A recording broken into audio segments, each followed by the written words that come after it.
This channel does not promote any violent, harmful, or illegal activities. All content provided by this channel is meant for an education purpose only.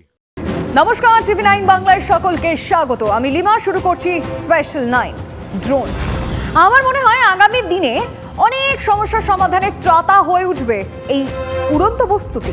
কি না কি করছে না এই drone. আমরা দেখছি ধান খেতে লুকিয়ে থাকা ডাকাত ধরে দিচ্ছে, আবার কখনো বন্যা বিধ্বস্ত এলাকায় ত্রাণ পৌঁছে দিচ্ছে, সার ছড়াচ্ছে চাষের জমিতে, আবার শত্রু ঘাঁটি উড়িয়ে দিচ্ছে এই ড্রোন। মানে অলরাউন্ডার যাকে বলে। আমাদের দেশেও কিন্তু ড্রোন বিপ্লব শুরু হয়ে গেছে। কেন্দ্র সরকার তো বলছে আগামী 5 বছরে নাকি বিশ্বের ড্রোন হাব হয়ে উঠবে ভারত। মানে আমাদের পরের জেনারেশন পুরোটাই ড্রোন নির্ভর হয়ে পড়বে।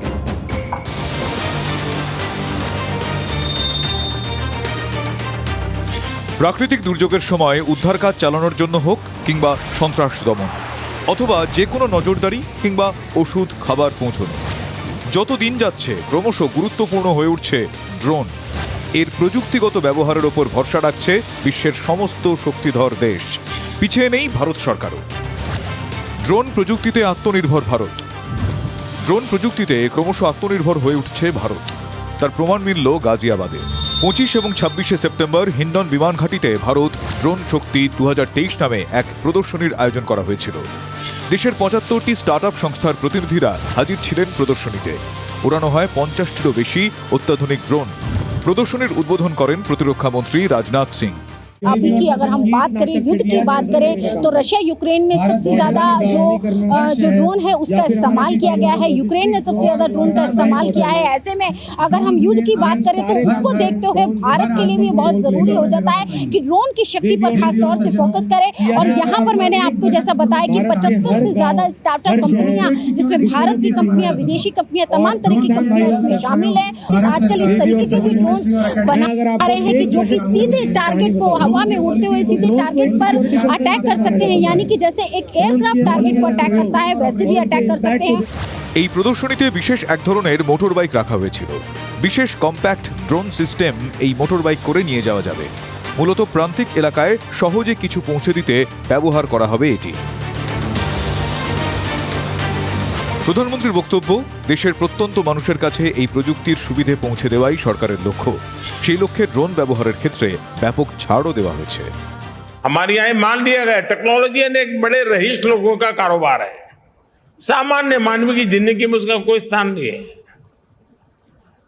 उस पूरी मानसिकता को बदल करके हमने टेक्नोलॉजी को सर्वजन के लिए सुलभ करने की दिशा में अनेक कदम उठाए हैं और आगे भी उठाने वाले हैं। आज भारत स्टार्टअप पावर के दम पर दुनिया में ड्रोन टेक्नोलॉजी का सबसे बड़ा एक्सपर्ट बनने की ओर तेज गति से आगे बढ़ रहा है। কেন্দ্রের দাবি 2026 সালের মধ্যে ড্রোন শিল্পের মাধ্যমে 15,000 কোটি টাকা আয় হবে। আগামী 5 বছরে 5 লক্ষ কর্মসংস্থানের সুযোগ তৈরি হবে। 2030 সালের মধ্যে তৈরি করা হবে ড্রোন হাব। ড্রোনের মাধ্যমে অনলাইন শপিং এর ডেলিভারির পরিকল্পনাও শুরু হয়ে গিয়েছে। प्रधानमंत्री नरेंद्र मोदी जी का संकल्प है कि हमें भारत को 2030 तक अंतर्राष्ट्रीय ड्रोन हब के लीडर के रूप में परिवर्तित करना है। ভারতের ড্রোন প্রযুক্তি কোন জায়গায় পৌঁছেছে তার নিদর্শন দেখা যায় বিটিং দ্য রিট্রিট অনুষ্ঠানে। সেদিন বিজয় চকের আকাশ জুড়ে আলোর খেলা দেখিয়েছিল দেশীয় পদ্ধতিতে তৈরি প্রায় 1000 drone. Bureau report, TV9 Bangla. ড্রাগনকে চোখে চোখে রাখতে ড্রোনের জুড়ি মেলা ভার। লাদাখ অরুণাচলের সীমান্তে ড্রোনের মাধ্যমে টানা নজরদারি চালিয়ে যাচ্ছে বেজিং। শত্রুকে সমঝে দিতে প্রস্তুত ভারতীয় সেনাও। নিয়ন্ত্রণ রেখা বরাবর নিয়মিত চক্কর কাটছে ভারতের শতাধিক ড্রোন।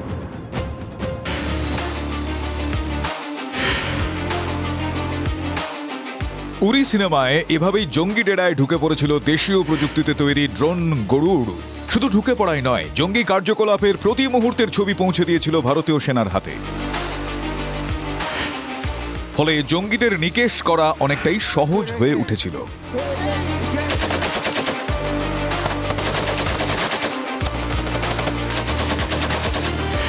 ভারতের উত্তর ও উত্তর পূর্বের দীর্ঘ সীমান্তে নজরদারি চালাতে এই ড্রোনই হয়ে উঠছে ব্রহ্মাস্ত্র।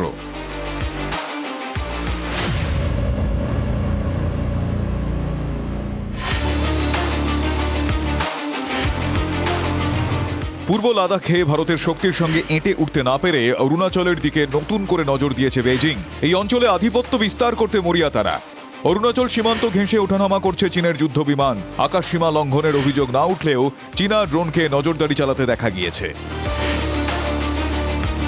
অরুণাচল সীমান্ত থেকে মাত্র 150 কিলোমিটার দূরে চীনের বিমান ঘাঁটি। এখানে আধুনিক WZ-7 সোরিং ড্রাগন ড্রোন মোতায়েন করেছে বেইজিং। এই ড্রোন একটানা 10 ঘন্টা পর্যন্ত উঠতে পারে। তার সংকেত পেয়ে লক্ষ্যবস্তুতে আঘাত করতে পারে ক্ষেপণাস্ত্র। প্রতিরক্ষা বিশেষজ্ঞদের ধারণা, এরপর সুপারসনিক ড্রোন বানিয়েও ভারতের ওপর বাড়তি নজরদারি চালাতে পারেন শি জিনপিং। এই অবস্থায় শুধু আত্মরক্ষা নয়, বেইজিংকে পাল্টা চ্যালেঞ্জ ছুঁড়ে দিতে প্রস্তুত ভারতীয় সেনা। অরুণাচলে ভারতের আকাশ সীমায় ইতিমধ্যেই বেশ কয়েক দফা নজরদারি চালিয়েছে সুখোই M30, রাফায়েল, তেজসের মতো যুদ্ধবিমান। আকাশে চক্কর কাটে ড্রোনও। অনেকটা উচ্চতায় উঠে এই ড্রোন নজর রাখতে পারে সিকিম সীমান্তেও। সংবেদনশীল এলাকায় নজরদারি জোরালো করতে আরও শতাধিক অত্যাধুনিক ড্রোন ভারতীয় সেনাবাহিনীর হাতে তুলে দেওয়া হচ্ছে। লাল ফৌজের মোকাবিলায় পূর্ব লাদাখে ইতিমধ্যেই নজরদারির কাজ চালাচ্ছে ইসরায়েল থেকে কেনা সশস্ত্র হেরন টিপি ড্রোন। 14 মিটার দৈর্ঘ্যের এই ড্রোন হাই উইং ক্যান্টিলিভার মোনোপ্লেনের ডিজাইনে তৈরি। এর বিশেষ ক্যামেরা যে কোনো আবহাওয়ার পরিস্থিতিতে যে কোনো সময় শত্রু ঘাঁটির ছবি তুলে আনতে পারে। দূরপাল্লার এই ড্রোন দিয়ে শত্রু ঘাঁটিতে অনায়াসেই টার্গেট করা যায়। হেরনের সঙ্গে কাঁধে কাঁধ মিলিয়ে নজরদারি চালাচ্ছে medium altitude unmanned aerial vehicle Rustam. 26,000 foot উচ্চতা পর্যন্ত ডানা মেলতে পারে এই ড্রোন, উঠতে পারে 18 ঘন্টারও বেশি।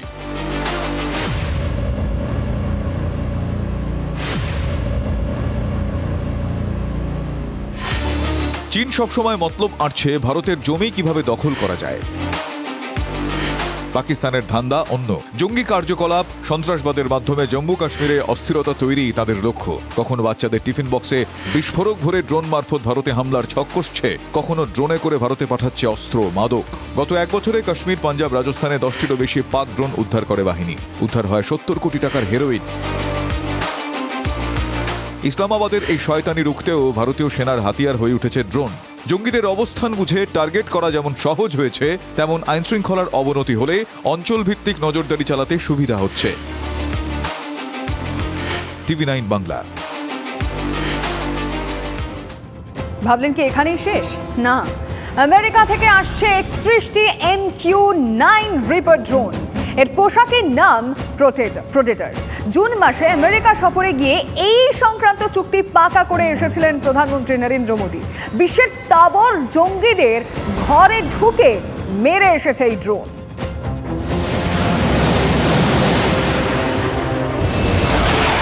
বালাকোট এয়ার স্ট্রাইক, 4 বছর আগের সেই ঘটনা এখনো দুঃস্বপ্নের মতো তাড়া করে পাকিস্তানের হত্যাকর্তাদের।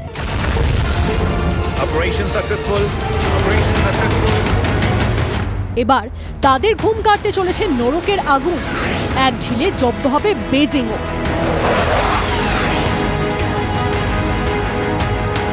প্রতিদিন, প্রতি মুহূর্তে একটু একটু করে জোশ বাড়ছে ভারতীয় সেনার।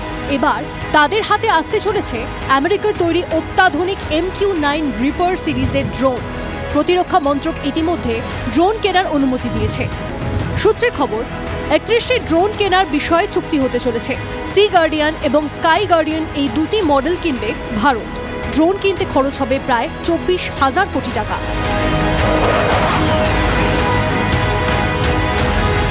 সোজা কথায় বললে T20-র জন্য আদর্শ অলরাউন্ডার MQ-9 রিপার শত্রুকে পলক ফেলার সময় দেবে না। একটানা 30 ঘন্টা উঠতে পারে। ঘন্টায় সর্বোচ্চ গতি 230 কিলোমিটার। যে কোনো আবহাওয়ায় উঠতে পারে। শত্রুপক্ষের রেডারের নজরদারি এড়াতে সক্ষম। বইতে পারে প্রায় 1800 কেজি ওজন। 50,000 ফুট থেকে শত্রু শিবিরে আঘাত হানতে পারে। শত্রু শিবির সম্পর্কে তথ্য সংগ্রহ করতে পারে। সাহায্য করতে পারে উদ্ধার অভিযানে। গত 1 দশকে এই ড্রোন কতগুলো ছক্কা হাঁকড়েছে শুনবেন।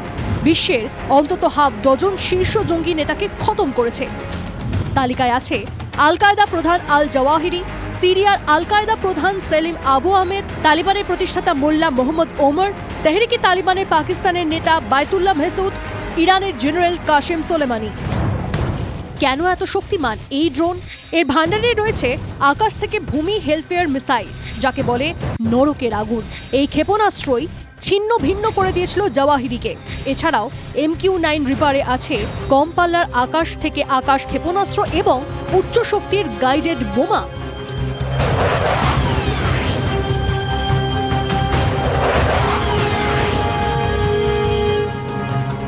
আমেরিকার তৈরি এই ড্রোন একবার ভারতের হাতে এলে বালাকোটের দুঃস্বপ্ন তাড়া করবে পাকিস্তানকে, কারণ পাক অধিকৃত কাশ্মীর বা সে দেশের কোনো জঙ্গি শিবিরে কোনো ঝুঁকি ছাড়াই হামলা চালাতে পারবে ভারতীয় সেনা। এই ড্রোনের মাধ্যমে সীমান্তে নজরদারিও বাড়ানো যাবে।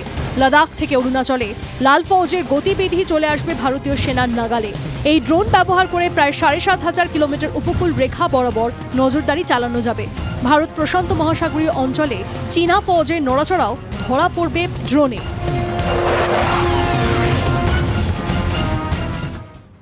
এই ড্রোন যে ভারতীয় সেনার হাতে প্রথম আসছে তেমনটা নয়। 2017 সালে আমেরিকা থেকে 2 বছরের লিজে দুটি MQ-9B ড্রোন নিয়েছিল নৌসেনা। আমেরিকা ছাড়া ইতালি, ফ্রান্স, স্পেন, বেলজিয়াম, জার্মানির সেনা এই ড্রোন ব্যবহার করে।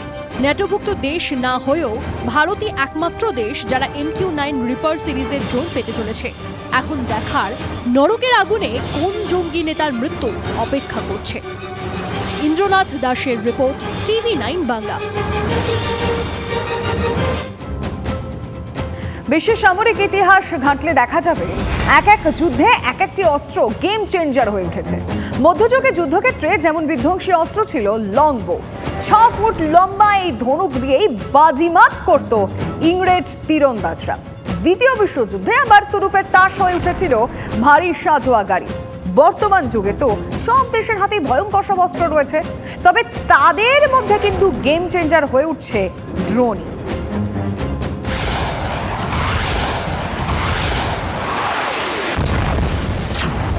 অদৃশ্য, টার্গেটে স্থির, চুপিসারে শত্রু শিবিরে হামলা। যুদ্ধের ভাষায় যার নাম আনম্যান্ড এরিয়াল ভেহিকল। এই ড্রোনই হয়ে উঠেছে গেম চেঞ্জার, যার টাটকা প্রমাণ রাশিয়া ইউক্রেন যুদ্ধ।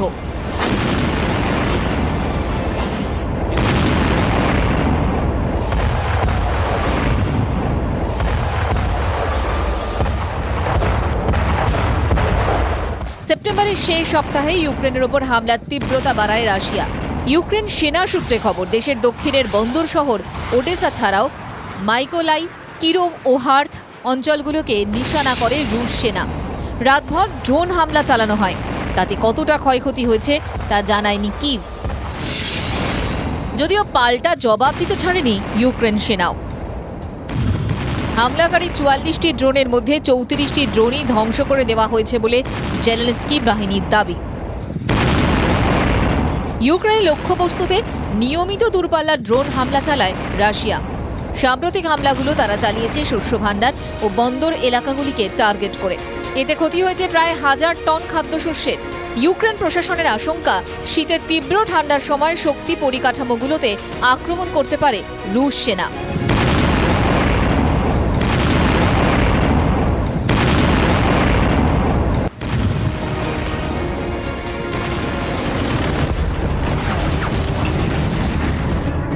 তবে মস্কো যতই ইউক্রেনের বুকে আঘাত হানুক না কেন, সমান তালে প্রতিরোধ গড়ে চলেছে কিয়েভ। শুধু তাই নয়, আত্মরক্ষায় পাল্টা হামলার পথে হাঁটছেন জেলেনস্কি। একের পর এক রুশ শহর ও ঘাঁটিতে আঘাত হানছে ইউক্রেনীয় সেনা। ইউক্রেন সীমান্তের কাছে রাশিয়ার একটি গ্রামের পাওয়ার সাবস্টেশনে ড্রোনের মাধ্যমে বিস্ফোরক ফেলে তারা। এতে 5টি বসতি এলাকা এবং একটি হাসপাতালের বিদ্যুৎ বিচ্ছিন্ন হয়ে যায়। রাশিয়ার প্রতিরক্ষা মন্ত্রকের দাবি, বেলগোরোড, কুরস্ক, কালুগা অঞ্চলে 1 ডজনেরও বেশি ইউক্রেনীয় ড্রোন ধ্বংস করা হয়েছে।